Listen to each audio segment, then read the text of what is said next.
Welcome in, everyone, to the Talkin Tide podcast on the Pigskin Podcast Network. Chase Goodbread, sports columnist with the Tuscaloosa News on hand, along with Travis Reier, the longtime senior analyst at BamaOnline.com. You can get Talkin Tide podcasts anywhere you prefer to get podcasts, including Apple Podcasts, and as well catch us live on YouTube and Facebook. The Twitter feed is Talkin_Tide. You can get links to all our podcasts right there. And quickly, we want to thank a couple of sponsors: North River Dental Associates, Peterbrook Chocolatier of Tuscaloosa, and DraftKings. And with that, we dive right into a recap of Tennessee's 52-49 thrilling home upset over Alabama. 15-game win streak for Alabama in the series goes by the boards, and a wild game in Knoxville, Travis. Absolutely. We thought that this game would go over the Vegas total, right? We were both, I think, in agreement.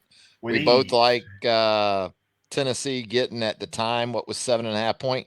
That line went up though once it became a little more clear that I guess Bryce was gonna play in the game for Alabama, Bryce Young, but went to 9, right? Yeah, went up to 9 and still had Tennessee dealing with a couple of absences and Jalen McCullough in the back end of that defense and Cedric Tillman, the wide receiver, not going to play. It just seemed like it was trending in a direction favoring Alabama. And even after the 28-10 lead for Tennessee there in the second quarter, Alabama with the big comeback and has the lead late. Looks like they get a stop. And lo and behold, there is a flag on the play. Boy, and flag's really the story once again for Alabama. I know we're going to talk about that specific play, but there were 16 other penalties on Alabama in the game, so hard to work around all of them, right? I don't know how you get 7 in the first quarter and then pile on 10 more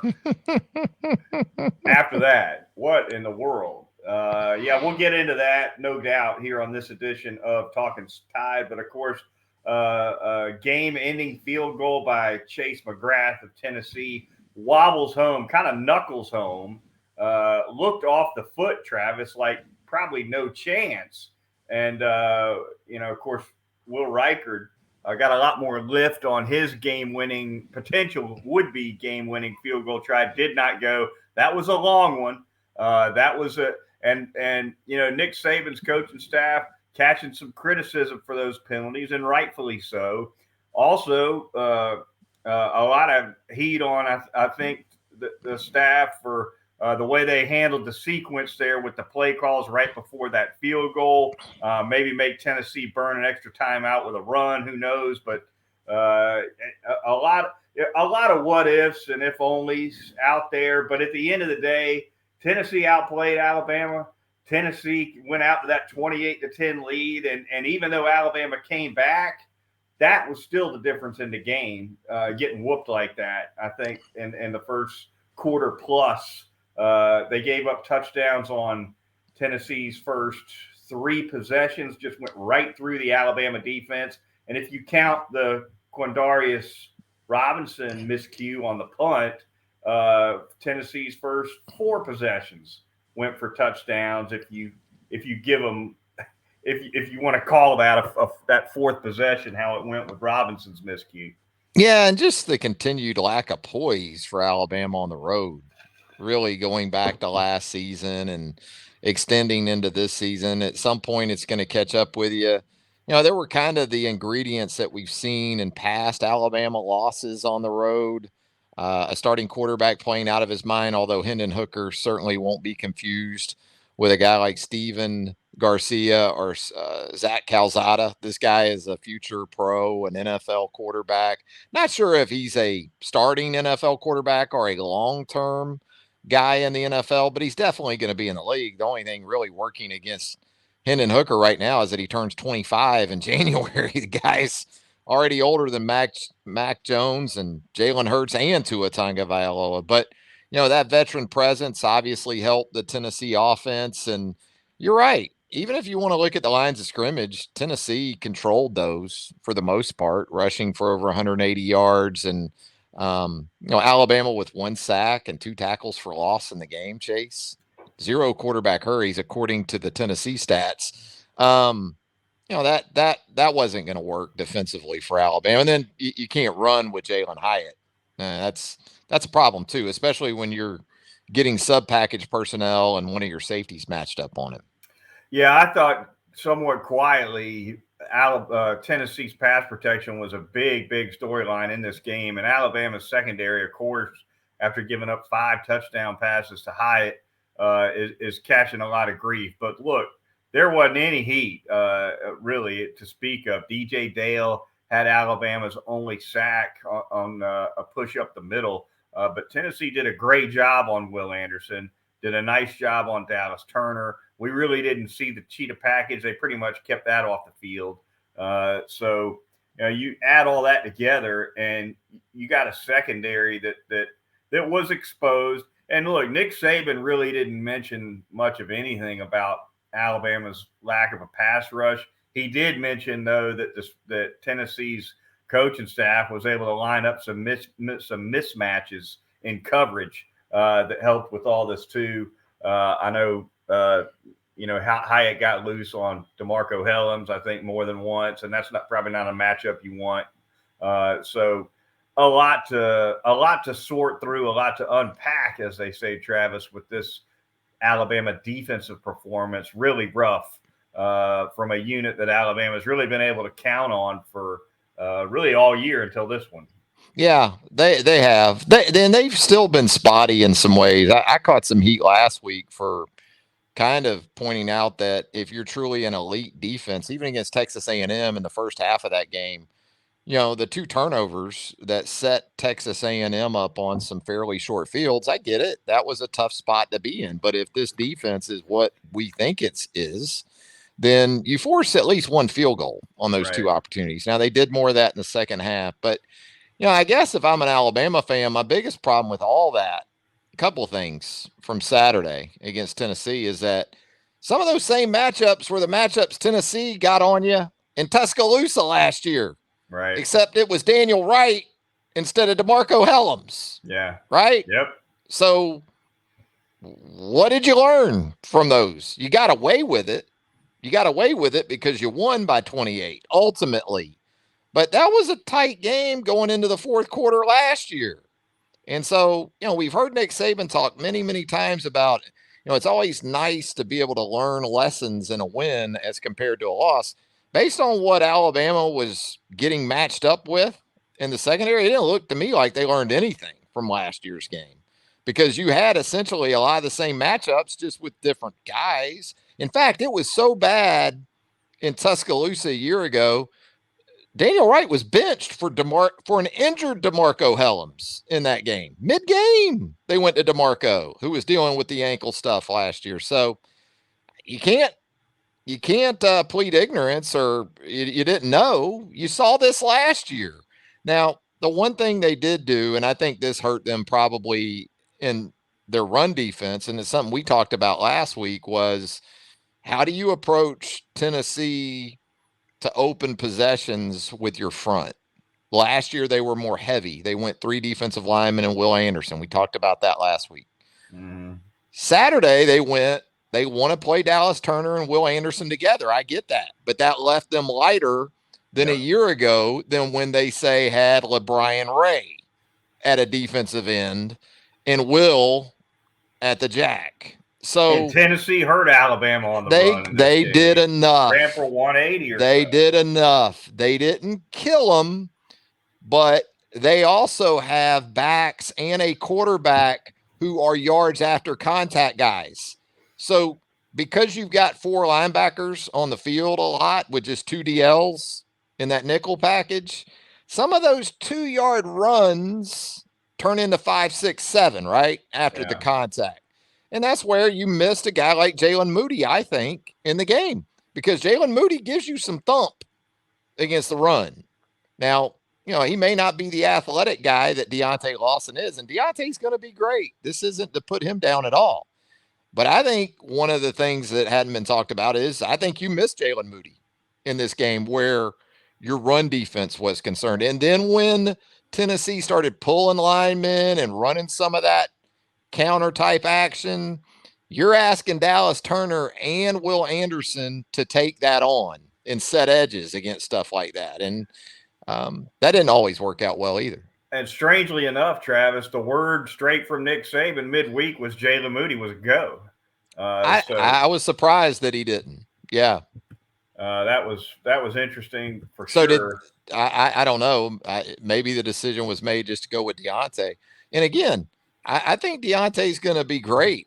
I think he's already really, really good, and he's going to be critical in a year's time. But one thing I know Jalen Moody can do is make tackles, and not just make tackles, but limit yards after contact. Tennessee not only kept itself in really good, I thought for the most part, some third and shorts with that running game, set up some second and shorts too, Travis. And when you do that, that opens the door for Hooker to take shots, right? Mm-hmm. Because the freedom to turn it loose and maybe throw a low percentage pass for a big gain downfield, that comes after you spring one up the middle and right through the A gap for 8 or 9. Well, and also on the explosive pass plays, look, sometimes you're going to get caught in a matchup where you're going to get beat at the line of scrimmage and there's going to be separation. But can somebody make a tackle, to limit it to even just 30 yards instead of it just going 78? That was the most glaring thing to me in Hooker needing just 30 attempts to pass for 385 yards, was that we weren't talking about minimal windows at all. We were talking about wide open spaces of green. Yeah. And Jalen Hyatt doesn't need a lot of help. He just needs a little bit. And these were just boat race jobs, where people weren't even in the neighborhood. And this is a very experienced back end of that defense. And yeah, Terrion Arnold was targeted a little bit on the outside, but this wasn't Texas A&M. This was attacking safeties and sub package guys. And even when Alabama tried to go dime to get another defensive back on the field, Hyatt actually had his 78-yarder against that look. Right. And Hooker, for his part, he had a couple of overthrows on to wide open guys. They missed a couple wide. They didn't hit them all. That's the thing. And look, Hendon Hooker gonna be more of a Heisman probably factor at this point than Bryce. But anyone that tries to tell me in the NFL draft next spring you would take Hendon Hooker over Bryce Young after what we saw from those guys in terms of translating to the next level, come on now, give me a break. And good for Hendon Hooker. Again, he deserves all the accolades he's going to get between now and the end of the season. But as a pro, Bryce Young's ready right now. Good segue to talk offense there for Alabama. Travis, Bryce Young returns from the AC joint sprain in his shoulder to throw for 455, couple of touchdowns. Really was the star of the day for Alabama, kept him in it late, brought him back from the big deficit. And not only that, but it was pretty clear he didn't have any interest in running the ball. And he usually doesn't anyway, right? He's a throw first quarterback. I think even more so in this one, he looked reticent to tuck it. But what a magic act he pulled off, avoiding sacks. There were a couple of times where Tennessee pass rushers looked like they had him dead to rights. And he was able to spin away, make a quick move, change the direction type stuff, buy himself some extra time. And really one of his, especially when you factor in the quality of the opponent and the road setting and coming off the shoulder, you add all that together, and you could argue that this was as good a game as he's ever played at Alabama. Well, and the thing was, when it was winning time, he did tuck it a few times. You're right. For the first 3 quarters, it was obvious. He had been coached, and understandably so. You just can't be taking the kind of hits that he took even in this game a year ago when he had a couple of rushing touchdowns. But he took some shots, and I love the intangibles about Bryce Young in this game as much as anything else. He took shots in the pocket that by NFL standards, there would be a fine letter from Roger Goodell in your locker Tuesday if you put some of the shots on an NFL quarterback that you Yeah. put on Bryce Young in this game. And, that goes back to the penalty situation too. But no, Bryce Young tried to make it everything this team did to lose that game. He tried to make it all right. And that was a lot. I mean, when you talk about special teams failures, you talk about a defense that was vaporized for the most part. Even with all that on the road in front of that kind of crowd, Bryce Young almost made it. He almost made it all right. Yeah. Well, and Jahmyr Gibbs, let's give him some credit too. And I know what you're saying about Bryce avoiding sacks. I thought the offensive line was at least okay in the game. Now, when Alabama needed to be able to thump the run game in the fourth quarter for the second straight week, they weren't able to do it. Yeah. And I know there's some questions about, how Alabama handled those final three offensive plays. And I get it from a clock perspective, but I didn't have a problem with it because at that point, Alabama was not effectively doing anything on the ground. And Bryce Young's the best player in the building. So why not put it in his hands there? And Yeah. if Gibbs makes the catch, we're not probably talking about any of this on second down because it looked like he had room coming back across the field, maybe could have scored.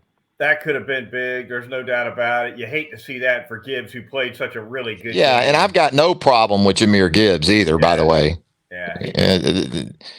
He was a big eraser for the rest of that football team Saturday too, along with along with Bryce. Third straight 100-yard game, if I'm not mistaken, for Jahmyr Gibbs. He had 5 catches as well. He was big. There's no question about it. Saw a little less of Jace McClellan than I thought we'd see. This coaching staff, they seem to be leaning a little bit more on Gibbs at this point in the season. And I think once Alabama got down big and they were pretty much in comeback mode, they were going to go with Gibbs because they needed big plays to try to get back in the game, and they did it pretty quickly there between the second and the third quarters. But he's obviously the top guy. They tried to do some two back stuff, especially there in the first half. They were effective with the orbit and high motion looks in the game against Tennessee last year, so I wasn't surprised to see more of that maybe against the Vols than we had seen against A&M. But I thought Gibbs was great too. Give Tennessee credit though. I mean, he averaged 4.3 a carry. And if you're Tennessee going into the game and he comes in averaging nearly 9, 4.3 is a win, right? You take that. Yeah, there's no question about it. A couple other big plays in the game that just can't go without mention. The Dallas Turner fumble recovery for a touchdown. What an unbelievable turn of events that was. Really Alabama's best momentum in the entire game, I thought, was pretty much at that moment. There was like 3 different plays or sequences there in the fourth quarter alone where you felt like Alabama might have won the game. That was one of them. The pass interference call on Malachi Moore on the interception that was wiped away by Kool-Aid McKinstry was definitely one of them. Yep. And then the field goal attempt by Will Reichard, who, even though it's 50 yards, you're still thinking this guy is so good that you're expecting that to go through. There's not many college kickers where you're looking at a 50-yarder in that situation and going, yeah, I actually think this is going through the goalpost. And I still thought it with Will. It's just a little wide right. So, yes, I thought Alabama was on the receiving end of some bad breaks. But they also had some opportunities on their own to really put the game away. Speaking of goalposts, they come down at Neyland Stadium, Travis. The Knoxville News Sentinel did a really nice job tailing the goalposts, writing the story of what became of the goalposts. I believe one of the goalposts, or at least a piece of one, ended up in the Tennessee River, and another ended up in the backyard of a fraternity house where it was sawed into pieces for keepsakes and sure to be eventual eBay profits and such. I don't know how you verify that this was this is I don't know if you can get a COA, right, a certificate of authenticity for a piece of that post. I don't know if you can get that, but some of that'll be sold, I'm sure, and some of it'll end up on shelves of Tennessee fans for many years.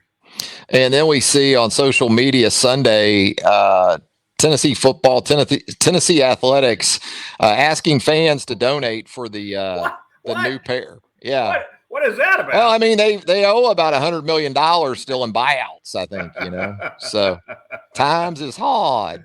When I used to think maybe Alabama's literally broken Tennessee football, well, maybe it did. Maybe the Vols are broke, and they're having to GoFundMe, crowdsource new goalposts up there in Knoxville. I clicked on. It's been a wild day for me. I actually, believe it or not, I went from Knoxville to Auburn and then back to Tuscaloosa. You hit the rival Sunday trail, yeah, no doubt. I was down there for a ceremony for the daughter who's in medical school down there. But on my way back, I clicked on that GoFundMe, Travis. So officially now, Chase Goodbarner, it will refer to him. There you go. There you have it. But no, the GoFund or whatever it is, the fundraising drive that Tennessee put out on its official football Twitter feed, Travis. The goal is 150 grand, I believe. They had as of maybe an hour ago here on Sunday night before we went on the air, they had collected 62 grand from about 1,500 donors. So what is that? A little less than 100 apiece on average. And the goal didn't say what the goal was, but it said 41% of the goal had been reached, and they'd gotten 62 grand. So I'm guessing that's about 150 grand. Well, they caught a $100,000 fine from the SEC because it's their second time storming Submarine. I think the basketball program got their first offense on that. I got to think that it can't possibly cost $150,000 to stick two goalposts in the ground. I think they might.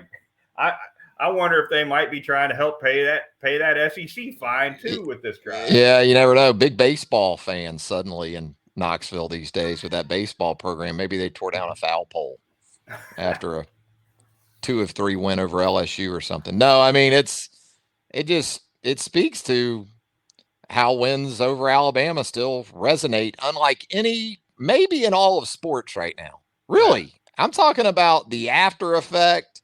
You're watching NFL football on Sunday. I'm watching our Jags lose again.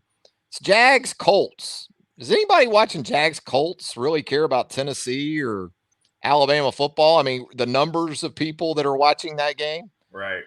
It's brought up, the Alabama Tennessee game. I mean, it was a hell of a game. Don't get me wrong, but the constant for the last 10, 15 years is that it involves Alabama. It just resonates. It's giant toppling. That's how that's what it is. And there isn't a bigger one. I don't care. It's crazy because Georgia's the defending national champion, and all people still talk about is Alabama losing. Yeah. Yeah. Crazy. All right, the Talkin Tide podcast on the Pigskin Podcast Network. Moving on right now with a couple of shout outs to our fine sponsors. Going to start out telling you about North River Dental Associates and that great job that former Alabama linebacker Jack Smalley and his super staff of dental hygienists does over there at that great location right off of Watermelon Road at 1100 Fairfax Park. North River Dental Associates will get you taken care of, whether you need porcelain veneers, cosmetic dentistry, pediatric dentistry for the kids, the laser dentistry, the endodontics, dentures, teeth whitening services. They do it all over there. And, of course, they're going to get you in and out of the door, typically in under an hour on a routine cleaning. That waiting room is usually empty. No more than 1 or 2 people in there max, typically, when you go in there. They get you in and out quickly, but they do a fantastic job quality-wise. Also offering Botox and Juvederm treatments at North River Dental. If you want to tighten up those facial features, Dr. Jack has you taken care of on that as well. Give them a call at 752-3506, or you can go online and visit northriverdentist.com to make an appointment. It is North River Dental Associates. I'm going to tell you about Peterbrook Chocolatier out there at 1530 McFarland Boulevard North in the Indian Hills section of Tuscaloosa. Look, if you picked up one of those chocolate cigars for Tennessee week, you're in luck. You were in luck because that baby tasted a lot better after that Alabama defeat, didn't it? Yeah. Than the traditional cigars. At least you had something to maybe help you feel a little bit better with those chocolate cigars. But Peterbrook, of course, got you covered for upcoming Halloween. They've got the Boo Bark. You can do a Boo Bark class where you actually go in yourself and maybe a friend or two or a group, and you make your own Boo Bark, and then you take it home and enjoy it with for yourself. 205-752-0211. That's the phone number there at Peterbrook Chocolatier. Get yourself signed up today. They've got classes for adults. They've got summer camps, all those type of things, interactive activities at Peterbrook Chocolatier, 1530 McFarland Boulevard North. All right, finally going to tell you all about our corporate sponsor. That would be DraftKings, the NFL action in full swing at the DraftKings Sportsbook, an official sports betting partner of the NFL. Talking touchdowns, big plays, and even bigger wins. New customers can bet just $5 on any NFL team to win, and you'll get $200 in free bets if they do. You absolutely cannot beat that deal. Everyone can boost their winnings with DraftKings. Stepped up same game parlays as well. So download the DraftKings Sportsbook app now. You need to use the promo code TPPN. That's the Pigskin Podcast Network acronym. And they'll get you started with $200 in free bets if your team wins on a $5 bet on any football game. Again, use promo code TPPN only at the DraftKings Sportsbook, an official sports betting partner of the NFL. Travis, as always, we look around the SEC to close out the Sunday nighter. We begin with a quick discussion of Ole Miss's win over Auburn, 48-34, the final score there. 3 100-yard rushers. What has gotten into Lane Kiffin? He's Barry Switzer all of a sudden, Travis, with this running game over at Ole Miss. It's out of control. Nobody can stop this Ole Miss running game. No, they can't. And brought back a fairly experienced and talented offensive line, then hit the portal for Zach Evans, brought in a really good young back in Judkins. And, Jackson Dart, even at the quarterback position, they're getting some Matt Corral-like rushing production from. And transfer portal Rebs, man, really across that team. But, that game ended up closer than I thought it would, especially after the start that Ole Miss got off to. But kind of more of what we had expected from Tank Bigsby for Auburn in that game. Jarquez Hunter, too, at the running back position. So it looked better for Auburn in that sort of shootout, but still another loss for Brian Harsin. LSU knocks off Florida in the swamp, 45-35, the final score there. Big night for Jaden Daniels, the transfer portal quarterback for the LSU Tigers.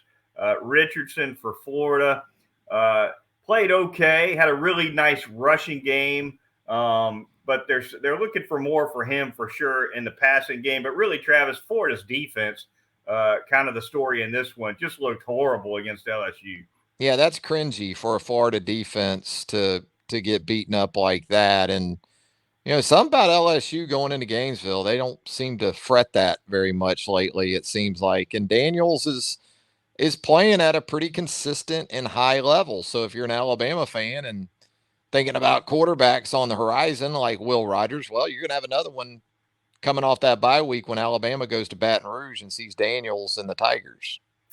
Finally, Kentucky knocks off Mississippi State. That final score, 27-17. Of note, obviously, because Mississippi State is the Crimson Tide's upcoming opponent. Will Levis back in action in this one, but Chris Rodriguez, kind of the story, 197 yards for your guy, Chris Rodriguez. Really hard runner, tough runner, and Mississippi State couldn't do anything with him. Just when you're ready to start thinking about trying to trust the Mike Leach team, Travis, they pull a kind of a stinker like this. Yeah, Mike doesn't like flying on the radar so good. I think Mike likes it better.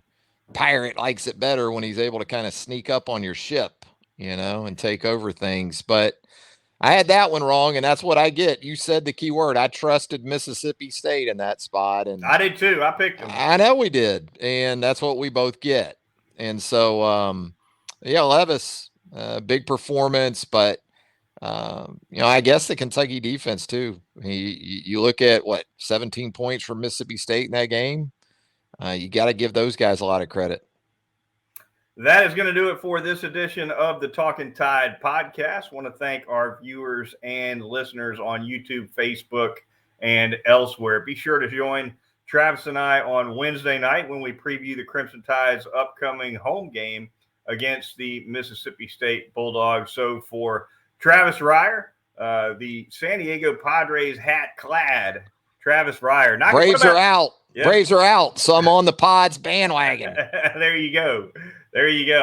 I don't like the Dodgers a whole lot. I was glad to see San Diego knock them off as well. We'll see how they continue through that National League postseason. All right.